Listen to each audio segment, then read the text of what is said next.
என்னடா இது வாழ்க்கை அப்படின்னு நினச்சிருக்கீங்கன்னா இந்த வீடியோ உங்களுக்கு தான். 1971 அப்போ 17 வயசான ஜூலியன் கோப்கே அவங்க அம்மா கூட அமேசான் ஃபாரஸ்ட்டுக்கு மேலே ஒரு ஃப்ளைட்டில் போயிட்டுருக்காங்க. அன்ஃபார்ச்சுனேட்லி அந்த ஃப்ளைட்டில் லைட்னிங் ஸ்ட்ரைக் ஆகி அந்த ஃப்ளைட்டு கிராஷ் ஆகுது.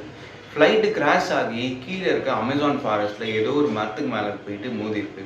ஆனால் அந்த ஃப்ளைட்டில் ஜூலியன் கோப்கேவை தவிர யாருமே பிழைக்கலை. அவங்க அம்மா உள்ளிட்டு எல்லாருமே இறந்து போகிறாங்க. இவ்வளோ கஷ்டம் நடந்த பிறகும் ஜூலியன் கோப்கே சாப்பாடு இல்லாமல், தண்ணி இல்லாமல், அவங்க அம்மாவும் இல்லாமல் அந்த காட்டில் 11 டேஸ் சர்வைவ் ஆகி வெளியே போகிறாங்க. ஃபைனலாக அந்த ஃப்ளைட்டில் இறந்து போனவங்களோட உடலை கண்டுபிடிக்கிறதுக்கும் அவங்க ஹெல்ப் பண்ணுறாங்க. இதோடு அவங்க நிறுத்தினாங்கன்னு கேட்டிங்கன்னா, பயாலஜியில் டாக்டரேட் வாங்கி அவங்க ரிசர்ச்காக அதே காட்டுக்கு திருப்பி வந்திருக்காங்க. வெறும் 1% லக்னால பொழைச்சாங்க அவங்க எதையும் நினச்சி கவலைப்படாமல் திரும்பி சர்வே ஆகி இன்னைக்கு ஹாப்பியாக இருக்காங்க. இதை பற்றி நீங்கள் என்ன நினைக்கிறீங்கன்ட்டு கமெண்ட்ஸில் சொல்லுங்கள். இந்த மாதிரி நிறைய ஸ்டோரிஸ் தெரிஞ்சிங்கன்னு நினச்சிங்கன்னா நம்மளை சப்ஸ்கிரைப் பண்ணிக்கோங்க.